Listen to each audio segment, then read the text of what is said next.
Sebenarnya kalau jantung tu nak mula gagal, mula-mula dia nak gagal, mesti ada simptom kan doktor, mesti ada gejala, mesti ada something yang sebenarnya berbeza sebab jantung yang kuat sejak kecil tu kita main melompat lepas tu kita jadi teenager, lepas tu kita jadi adolescent dan sebagainya, jantung kita kuat. Bila jantung mula gagal, apa simptom pertama yang sepatutnya pesakit sedar? Simptom pertama yang sepatutnya mereka boleh bawa diri mereka ke hospital, tetapi sebagai pakar jantung, sebagai pakar kardiologis, doktor rasa selalu patient tak perasan gejala ni, selalu diorang terlepas pandang. I wish patient-patient saya datang lebih awal. Ada tak situasi itu sebenarnya doktor? Ataupun memang it's always very late to know?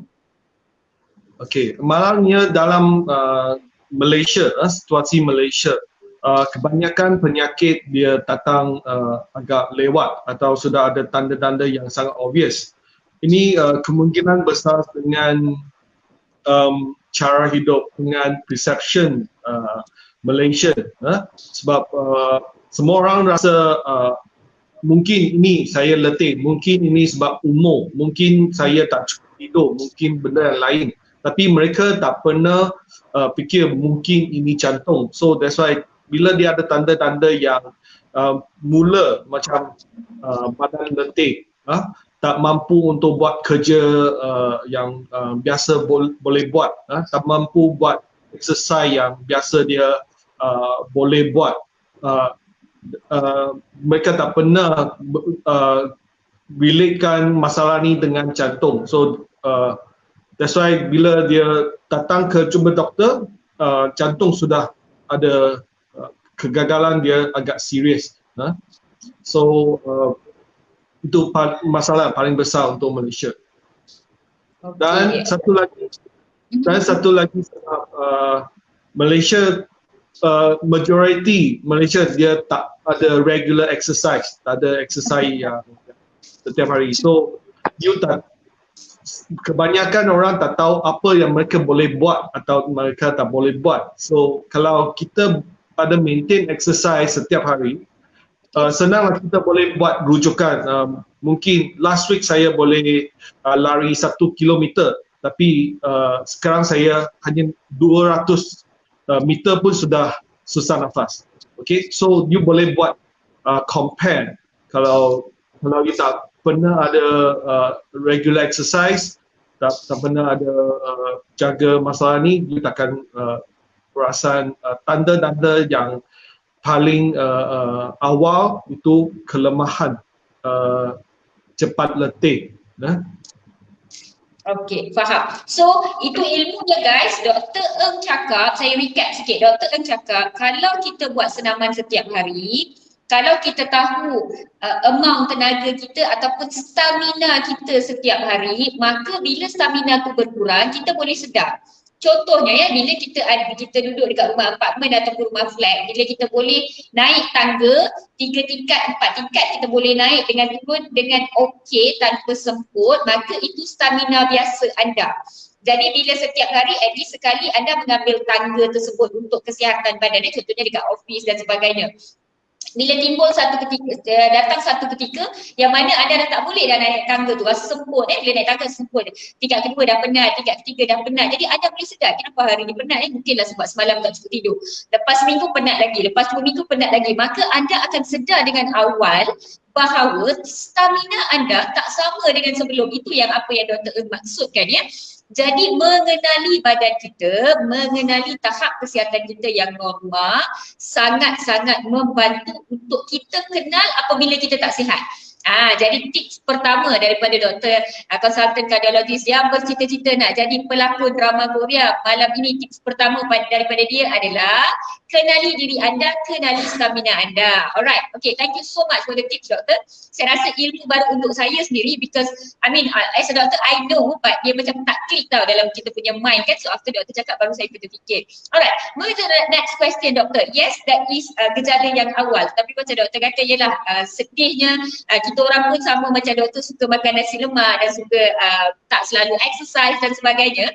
Therefore sebenarnya apakah gejala yang sebenarnya biasanya membawa pesakit ke hospital dan apakah gejala yang biasanya membuatkan patient terasa dia jantung gagal, dan at the same time boleh tak doktor share dengan kita orang apakah gejala-gejala simptom-simptom heart failure sebenarnya?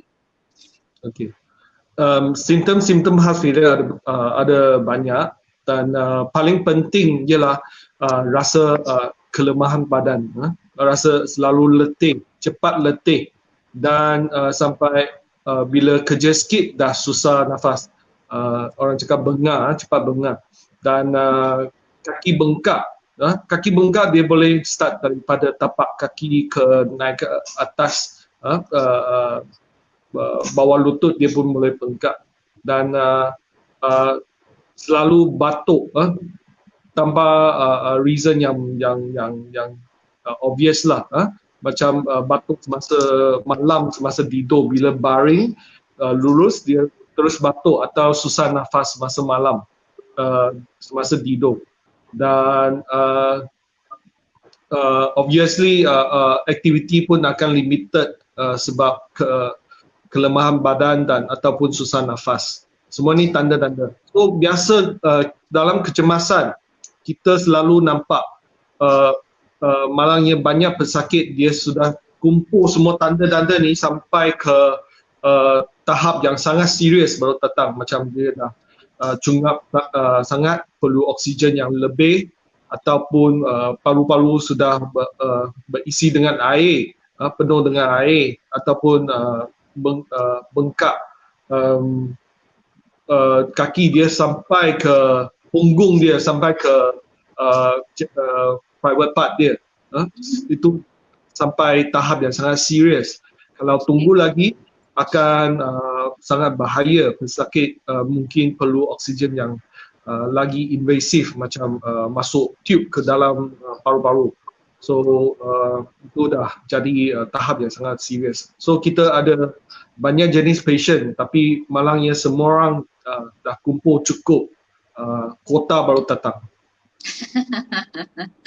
Okay, alright. So, doktor, jadi biasanya memang kalau apa yang saya boleh capture apa yang doktor cakap tadi, biasanya mereka datang bila dah penuh air dalam paru-paru ataupun bengkak kaki yang dah terlampau ketara. Betul ke doktor? Betul. Right, okay.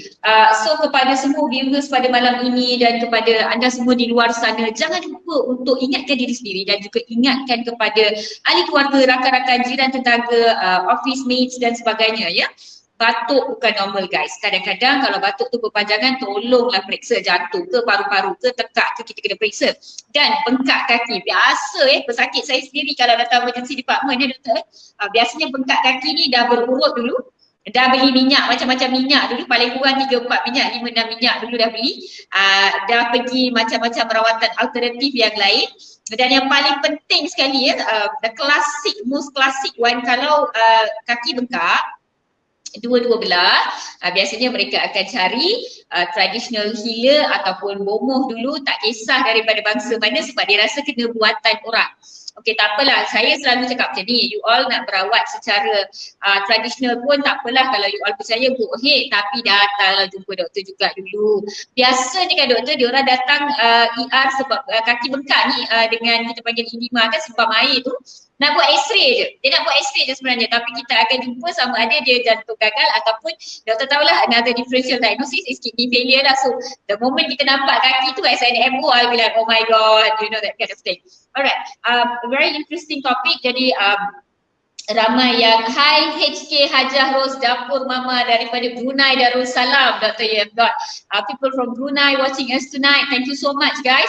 Dan kepada semua yang bersama-sama dalam live pada hari ini, jangan lupa untuk sharekan dengan rakan-rakan dan juga adik keluarga anda, sebab ini adalah ilmu yang sangat penting guys. Semua orang tahu tentang serangan jantung, semua orang takut dengan sakit dada, tetapi sembang air, masuk air, batuk malam dan sebagainya ni ramai orang tak perasan sebenarnya. In fact kadang-kadang bila saya jumpa pesakit kan, dah tidur dengan 2 bantal, lepas tu dah tidur dengan 3 bantal, lepas tu dah tidur dengan 4 bantal, masih belum datang jumpa doktor, masih tak sedar sebenarnya dia punya stamina, dia punya tenaga sebenarnya berkurang dan dia sebenarnya dalam situasi kegagalan jantung. Alright.